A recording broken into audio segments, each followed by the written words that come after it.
Hey, what's up, people? It's Movado 242. How's it been going? Hope you're surviving and thriving in this wild and crazy world that we seem to have found ourselves in. I wanted to drop a little quick video on you. I was listening to Judge Napolitano's podcast today. It's called Judging Freedom.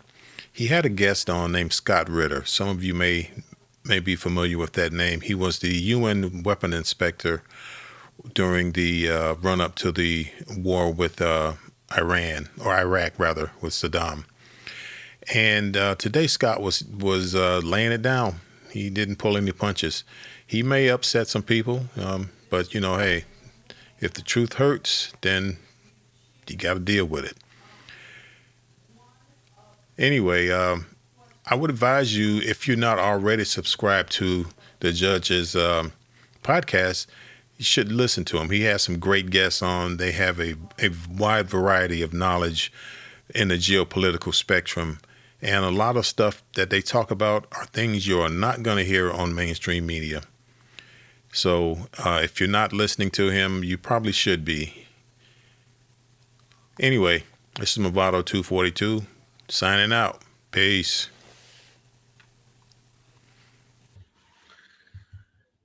Over the weekend, the Hamas Health Ministry announced that 50,000 people have been killed by the IDF.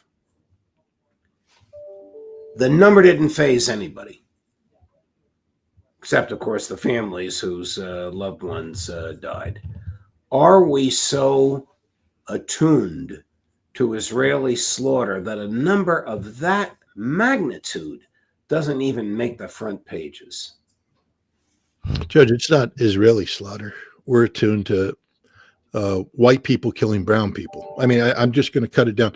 When Madeleine Albright back in the 1990s, I think 1995, 1996, was confronted by CBS News about 500,000 Iraqi children dying because of the sanctions the United States put on, she said, it's a price we're willing to pay. Now, just imagine that, an American Secretary of State saying it's a price we're willing to pay, about 500,000 children dying directly because of our policies.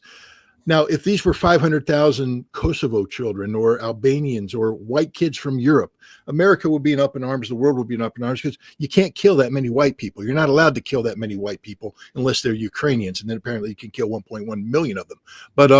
But those are soldiers, not civilians. The idea of going in and bombing white civilians and killing them in this numbers is unacceptable. We do it to brown people all the time. We don't view brown people as being human beings. It's God's honest truth. Here in America, we don't.